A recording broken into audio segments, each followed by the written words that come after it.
আমাদের মঠবাড়িয়ায় যে কেন্দ্রীয় জামে মসজিদ ছিল এক সময়, এই জামে মসজিদটি আমরা মডেল মসজিদের তৎকালীন সময় যারা নাম দিয়ে মডেল মসজিদের মানে জামে মসজিদের জায়গা মসজিদ ভেঙে মডেল মসজিদ করেছে। এখন ওই জমি ছিল জামে মসজিদ, মডেল কেন্দ্রীয় জামে মসজিদ, সেটা ওখানে করছে। এখন আমাদের অনেক সমস্যা হয়, যা এই মডেল মসজিদে অনেক বয়স্ক লোক কিন্তু করতে পারে না শিখবে, এবং নামাজে সমস্যা হয়, এবং এই যে ইমাম সাহেব বললেন ওখানে প্ল্যান পদ্ধতি এবং যেভাবে কাজ করা সেইভাবে করে না। এখানে যেভাবে এই যে বাথরুমের সমস্যা খুবই পুরুষ মানে করেছে, মানে বসলে একজনের উন্নত আরেকজনের যায় না, এবং ওখানে বোধহয় গ্যাস পাইপ দেওয়া হয় নাই, এবং এসি যেটা আছে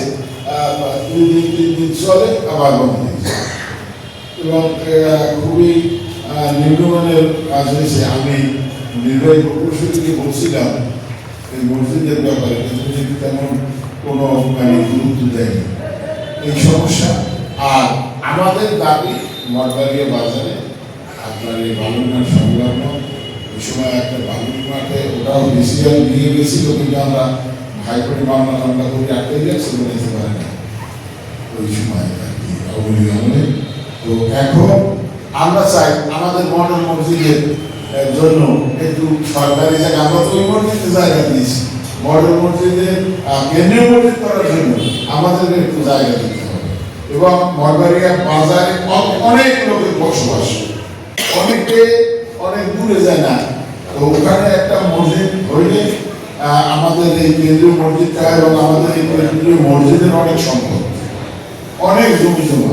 এবং অনেক মানে টাকা পয়সাও আছে,